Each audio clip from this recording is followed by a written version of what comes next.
This is a Ford OE CV shaft for my customer Wyatt. It's a 1350 CV head at that end, 1410 slip yoke down at that end, Ford Super Duty. And also his front drive shaft there that is perilously balancing on the welder for no real good reason. I shouldn't do that.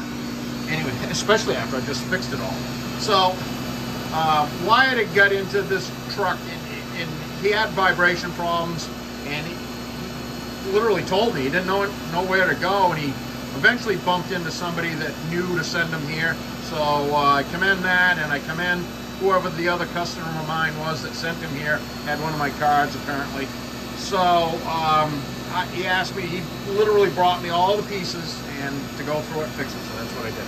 So the ball kit on this one was chewed in the CV head. This is the ball, and that retainer ring is supposed to not have a big wear spot through the side of it. You can see there, that's the ball. That's the ball that I always talk about. I say ball kit, boot kit. That's the ball. The boot kit, I should have an example of that, but I didn't bring one down. There's a new one in there. So it's a pair of 1350 snap tights, boot kit, ball kit. That takes care of that end. Down here, my nick of time saying is definitely applies to this one.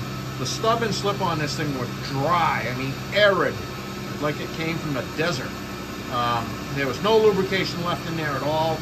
It was just slightly nicked. I cleaned it up, cleaned it out real good, and she's gonna live to fight another day. It's packed full of real sticky, high quality red grease, and I put a grease fitting in the slip yoke like I always do. It's got the factory boot with the right clamps back on it.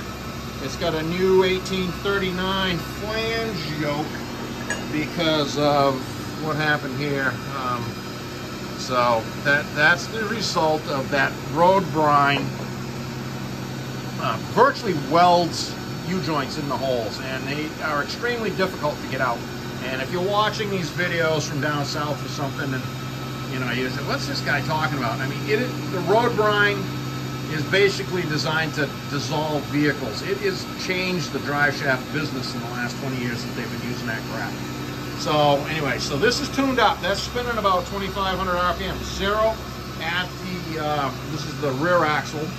And then down at the transfer case, it's zero again. So we're gonna say this is a home run for Wyatt's rear shaft, and next up will be the front one.